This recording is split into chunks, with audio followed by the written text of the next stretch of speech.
안녕하세요. 4월 27일 수요일 아침입니다.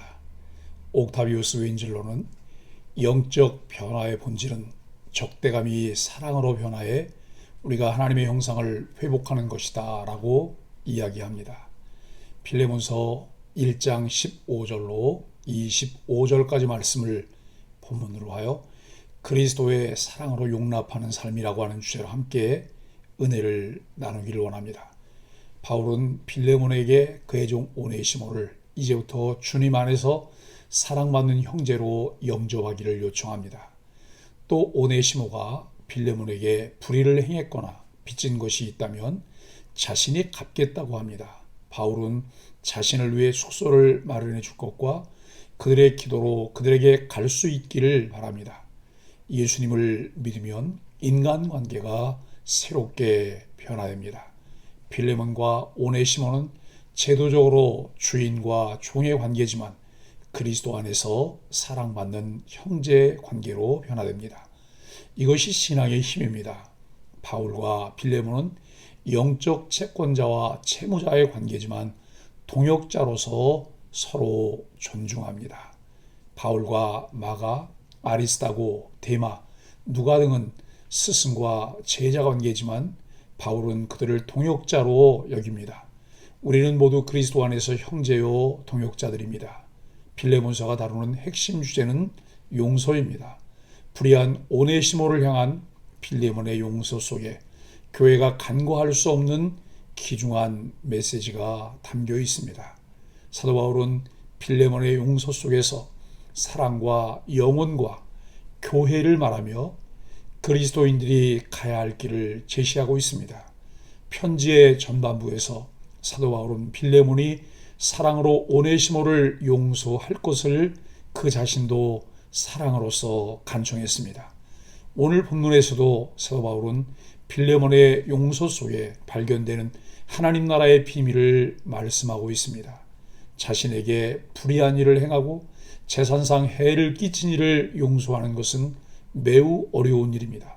그러나 사제의 은총을 얻은 빌레몬이 그를 용서하고 사랑하고 형제로 받을 때 영원한 교제와 평안을 가져오는 하나님 나라가 완성될 것임을 사도 바울은 확언합니다. 빌레몬의 용서는 이 세상에서 맺은 한시적 관계를 하나님 나라에서 이어지는 영원한 관계로 연장시킵니다. 사도가 오네시모를 중심에 놓고 대조시키는 잠시 떠남과 영원히 몸 속에서 사도 바울의 심장 속에 녹아 있었던 영혼의 일각이 보입니다. 나아가서 사도 바울은 성도의 평안과 자신의 평안이 오네시모에 대한 빌레몬의 용서에 달려있다고 말합니다. 성도 간의 용서는 예수님이 주기도문을 통해 가르치신 바와 같이 삶에서 이루어지는 하나님 나라의 성취입니다. 사도 바울은 이 편지를 쓸 당시에 감옥에 투옥되어 인생의 마지막 시간을 보내고 있었습니다. 사실 이 편지는 사도 바울이 오네시모를 자신 곁에 두려 빌레몬에게 보낸 것입니다.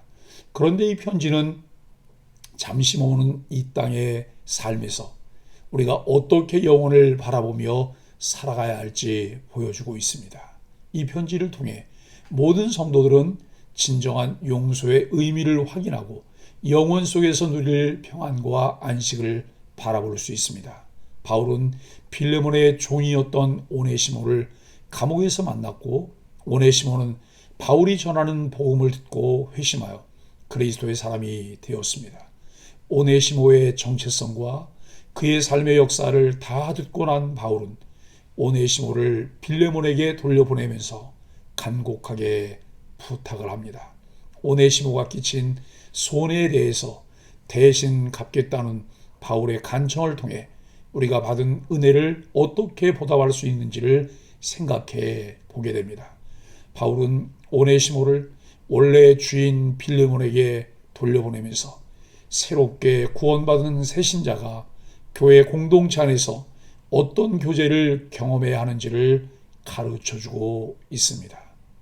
맺혀있는 관계를 풀기 위해 선행되어야 할 것이 무엇인지를 잘 아는 바울은 그와 같은 조치를 통해 빌레몬이 그리스도의 마음으로 받아줄 것을 간곡하게 요청합니다. 15절로 19절 말씀은 그리스도 안에서 형제로 받으라고 말합니다.